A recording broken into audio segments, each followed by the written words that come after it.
अस्सलाम वालेकुम व्यूवर्स, आप देख रहे हैं हमारा YouTube channel GFX technical channel.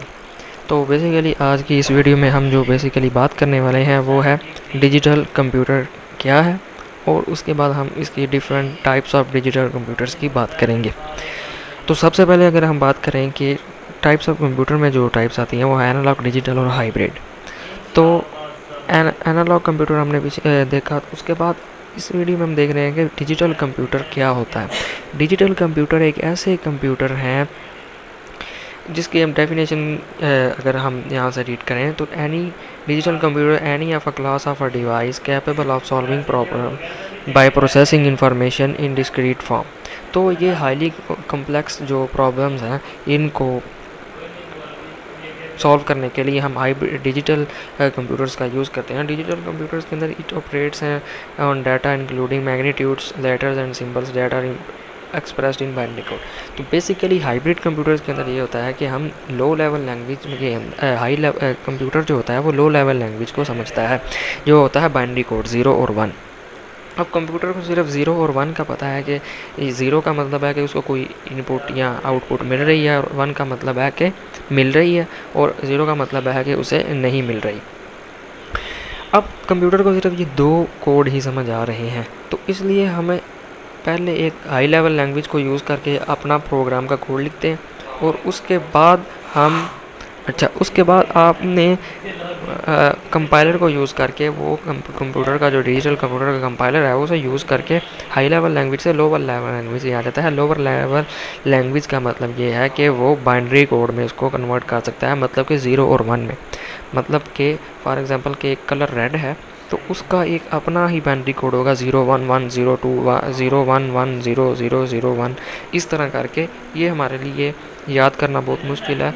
तो इसलिए उसके बाद वो उसको कोड को कन्वर्ट करने के बाद वो उसको समझ जाता है बाइनरी लैंग्वेज के अंदर, और फिर उसको समझ आती है कि इसका ये मतलब है और उसको ये प्रोसेस करना है। तो बेसिकली हमने देख लिया कि जो है डिजिटल कंप्यूटर है उनको सिर्फ बाइनरी लैंग्वेज ही समझ आती है। वो हाई लेवल लैंग्वेज मसलन पाइथन, जावा, C++, जावास्क्रिप्ट ये डायरेक्ट नहीं समझते, ये सिर्फ बाइनरी कोड को समझते हैं। इसके लिए हम यहाँ पर इंटरप्रेटर या कंपाइलर का यूज़ करके हाई लेवल लैंग्वेज को लो लेवल लैंग्वेज के अंदर कन्वर्ट कर देते हैं। तो उसके बाद अगर हम बात करें अपने डिजिटल कंप्यूटर की टाइप्स की, तो बेसिकली जो डिजिटल कंप्यूटर की टाइप्स हैं वो हैं 4 basic types: micro computers, mini computers, main frame computers और सुपर कंप्यूटर्स। और ये साइज़ के लिहाज से भी है। माइक्रो कंप्यूटर्स का मतलब ये है कि जो बहुत ही छोटे कंप्यूटर हैं, फॉर एग्जांपल हमारे मोबाइल फ़ोन्स के अंदर जो कंप्यूटर है वो हमारे माइक्रो कंप्यूटर्स के अंदर आते हैं। और उसके बाद अगर मिनी कंप्यूटर्स की बात करें तो मिनी कंप्यूटर्स के अंदर डेस्कटॉप आ जाता है, उसके बाद लैपटॉप वगैरह आ जाते हैं, और इनका स्पीड का भी, साइज़ के साथ साथ स्पीड का भी फ़र्क और डाटा स्टोरेज का भी फ़र्क साथ साथ पड़ता जाता है। और उसके बाद अगर हम बात करें मेन फ्रेम कंप्यूटर्स की, तो मेन फ्रेम कंप्यूटर्स के अंदर काफ़ी उसकी टाइप्स आ जाती हैं, और ये बड़े डाटा स्टोरेज के लिए, बड़े डाटा को प्रोसेस करने के लिए यूज़ किया जाता है। और उसके बाद सबसे एंड पर जो सबसे तेज़ और सबसे बड़ा कंप्यूटर है वो उसकी बात करते हैं, जिसका नाम है सुपर कंप्यूटर। तो हम जो है वो सुपर कंप्यूटर को आगे डिटेल के अंदर देखेंगे कि सुपर कंप्यूटर जो है वो क्या क्या उसके बेनिफिट्स हैं। तो super computers consist of tens of thousands of processors that are able to perform billions and trillions of calculations and computations per second। क्योंकि एक सेकंड के अंदर millions and trillions of calculation करता है। टेंस ऑफ थाउजेंड्स ऑफ मतलब कि लाखों करोड़ों प्रोसेसर इसके अंदर लगे होते हैं। इससे आप इसके साइज़ का हिसाब लगा सकते हैं कि सुपर कंप्यूटर साइज़ के अंदर काफ़ी बड़े होते हैं।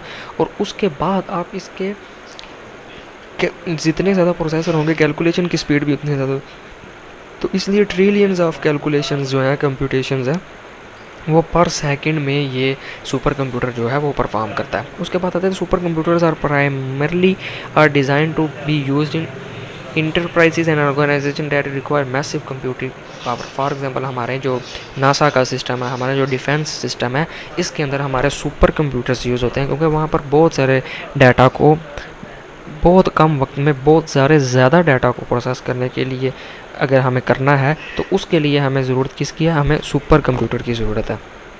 उसके लिए आगे उसने लिखा हुआ है कि as of 2013 IBM Sequoia is the fastest super computer to date. कि IBM का एक सुपर कंप्यूटर है जो अब तक का सबसे ज़्यादा तेज़ सुपर कंप्यूटर है। It has more than 98,000 processors that allow it to process at the speed of 16,000 trillion calculations per second. कि जो IBM ने अपना सबसे तेज़ सुपर कंप्यूटर बनाया वो 2013 में बनाया था, और वो ट्रिलियंस की कैलकुलेशन जो है वो पर सेकंड में करता है। तो ये था हमारा कि सुपर कंप्यूटर्स किस तरह काम करते हैं। तो आज की वीडियो में सिर्फ इतना ही था। इजाज़त दीजिए, शुक्रिया।